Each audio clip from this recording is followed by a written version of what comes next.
ABS-CBN News and Current Affairs. Naglilingkod sa inyo saan man sa mundo.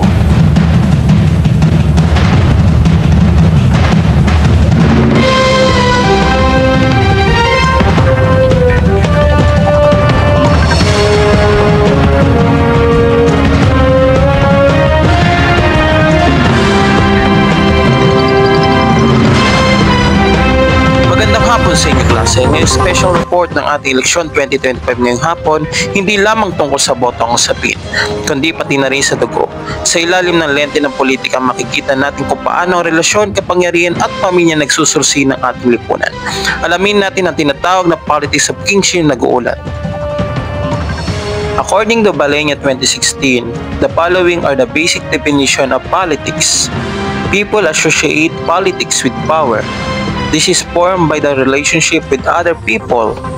This is also defined as a struggle between the powerful and powerless, the have-nots and have-nots.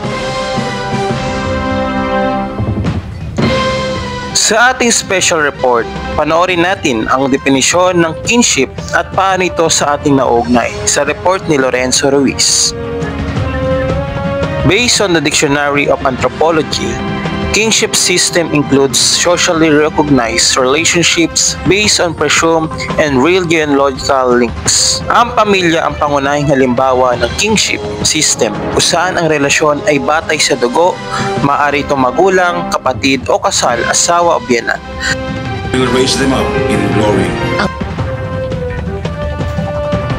Samantala, matapos nating iulat ang ibig sabihin ng politics at kingship, bigyan naman natin ng kahulugan ang Kingship of Politics ni Ricky de la Cruz. Kingship politics is common found within tribal societies across the world, where king genealogy is applied to identify the system of communal leadership. It is a traditional way to pass on members of the family of political power. Ang politika sa pamilya ay para mana sa bahay. Minsan, kusa mo matatanggap. Minsan naman parang hindi mo na tinanong pero may titulo ka na agad. Kingship politics is built based on the conventional political principle that blood is thicker than water. It states that power should be divided among family members. Ika nga ay walang makakatalo sa pagmamahal ng pamilya mo kaysa sa ibang tao. Ngunit kung ipapasok natin ito sa politika, mas mainam na mas maraming kapangyarihan ang isang pamilya o iba.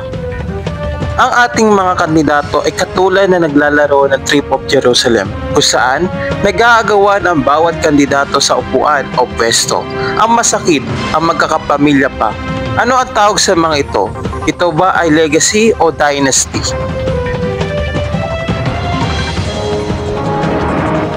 Political dynasty, it refers to families whose members are involved in politics.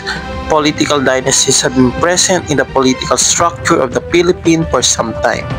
They are typically found in elite families that have established themselves in province before moving on the national government. Sino-sino kaya ang ating political dynasty sa Pilipinas?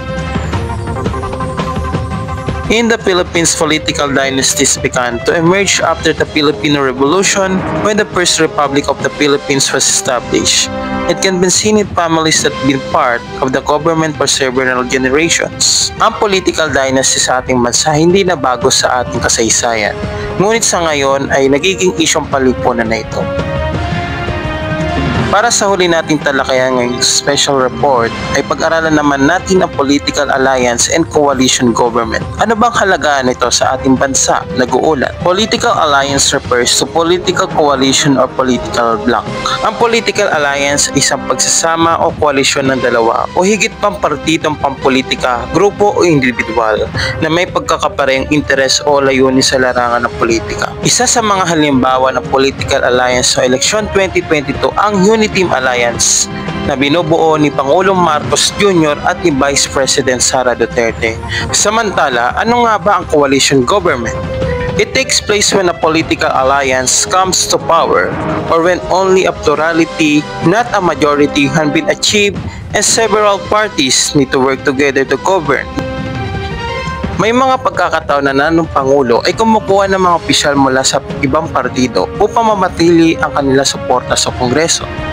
Sa darating na halalan 2025, gamitin ang iyong boses at boto ng matalino. Ang kinabukasan ng bayan ay nasa iyong mga kamay. Maging mapanuri, piliin ang tapat at may malasakit na leader at maging bahagi ng tunay na pagbabago. Sa tinig ni Lance Lawrence Sardi Guzman sa USCP Balitang Politics.